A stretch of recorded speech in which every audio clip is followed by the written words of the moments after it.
મહાનગરપાલિકા સુરતમાં લોનના બહાને છેતરપિંડી કરતું કોલ સેન્ટર ઝડપાયું છે। શહેરમાં લોન આપવાના બહાને નિર્દોષ લોકો સાથે છેતરપિંડી કરતી ગેંગનો સુરત સાયબર ક્રાઇમ પોલીસે પર્દાફાશ કર્યો છે। પર્વત પાટિયા વિસ્તારમાં ધમધમતા આ ગેરકાયદેસર કોલ સેન્ટર પર દરોડા પાડીને પોલીસે એક મુખ્ય સૂત્રધારની ધરપકડ કરી છે, જ્યારે અન્ય એકની શોધખોળ હાથ ધરી છે। ઝડપાયેલો ઠગબાજ પ્રવીણ ચૌહાણ અને તેનો સાથીદાર લોનની જરૂરિયાતવાળા લોકોને ટાર્ગેટ કરતા હતા।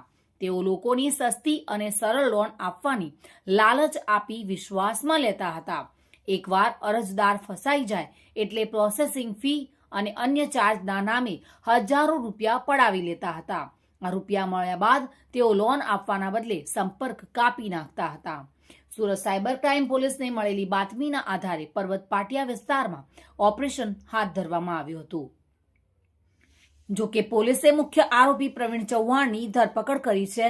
આ ગુનામાં સંડોવાયેલા નમન ચૌહાણ નામનો એક શખ્સ હાલ ફરાર છે, જેને પકડવા માટે પોલીસે ચક્રો ગતિમાન કર્યા છે। પોલીસે ઘટના સ્થળેથી મોબાઈલ ફોન, સિમ કાર્ડ અને લેપટોપ સહિત કુલ ₹55,000નો મુદ્દામાલ પણ જપ્ત કર્યો છે।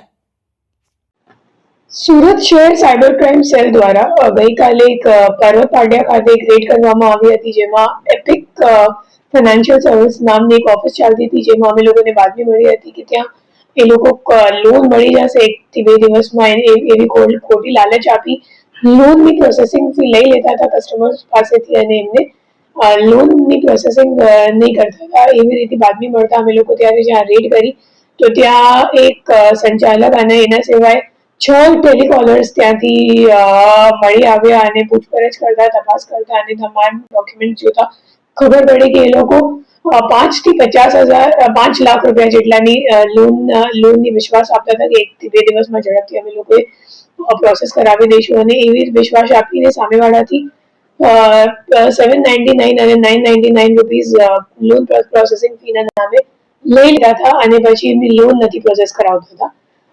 એ જે ટેલિકોલર્સ છે એમને દર દિવસની ટાર્ગેટ્સ આપવામાં આવતી હતી અને એ માહિતી એ લોકોએ મેટા એડ્સમાં એડ ચલાવીને કલેક્ટ કરતા હતા। તો જે લોકોને લોન ઇન્ક્વાયરી કરવી હોય એ લોકો એડ પર ક્લિક કરે અને એડ પર ક્લિક કરવાથી તમારું નામ અને નંબરનું ડેટા એ લોકો પાસે પહોંચી જાય અને પછી એ લોકોની લિસ્ટ બનાવીને એ લોકો તમામ ટેલિકોલર્સ વચ્ચે વેચણી કરી બધાને ટાર્ગેટ આપવામાં આવતી હતી કે તમારે આજે 100 કોલ કરવાનું છે કે 200 કોલ કરવાનું છે અને એ મુજબ આખી પ્રક્રિયા ચાલતી હતી છેલ્લા 6-7 મહિનાથી। કેટલા આરોપી મળી? અત્યારે એક જ આરોપી પકડાયો છે અને બીજો જે આરોપી છે એ હાલ નાસ્તો કરતો છે।